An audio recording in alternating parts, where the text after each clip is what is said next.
Hi, I'm Rusty Schmidt. I'm a landscape ecologist. And in this tutorial, we're going to talk about the Raingarden calculator. The Raingarden calculator is going to determine the size of the rain garden that will capture the watershed that you're directing towards it. The Raingarden calculator is a tool to help you figure out what size of a rain garden you need, knowing the area that you're directing water from. So the first piece that I'm going to tell you about, this is the Excel spreadsheet that's been provided.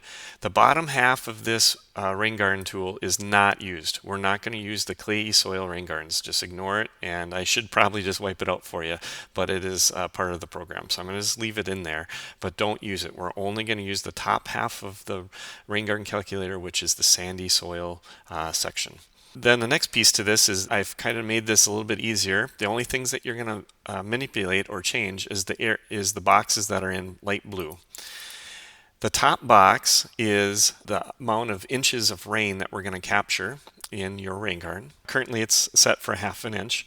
The second box is the area of square foot of impervious surface.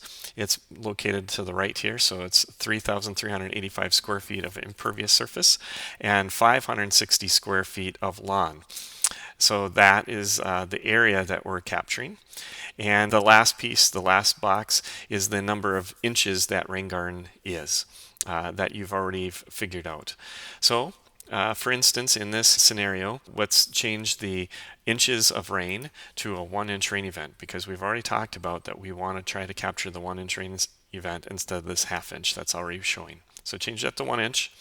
Put that in, and you'll notice that with 3,385 square feet of impervious area, which is a lot, which is probably roof and driveway and maybe the neighbor's roof, 560 square feet of lawn, that in a 6-inch deep rain garden, that you need 450 square feet of rain garden to size to capture the full 1-inch rain event.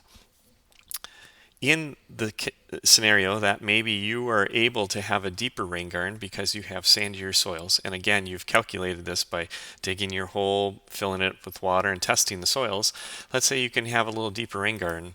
If the rain garden is 12 inches deep, you'll notice that that changed to 225, or half as much area needed for that rain garden.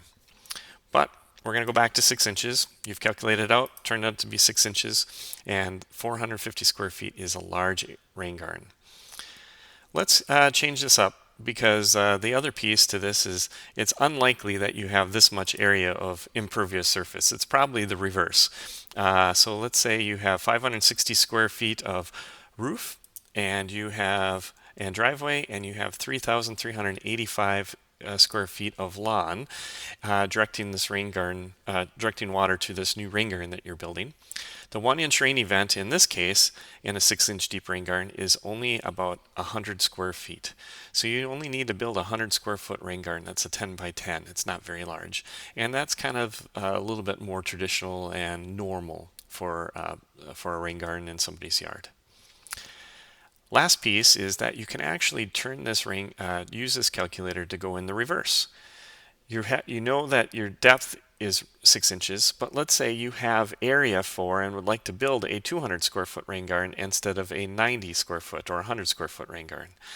You know that this area is the same, but what you can do is see how much water it would hold if you made the rain garden bigger. So let's just put 1.5 in just for the fun of it. And when you change 1.5, what happens is the rain garden is now about 200, a little over 200 square feet. So you're going to be able to capture just about the 1.5-inch rain event in that same garden 6 inches deep. It's a good way of going backwards as well. All right, thank you very much.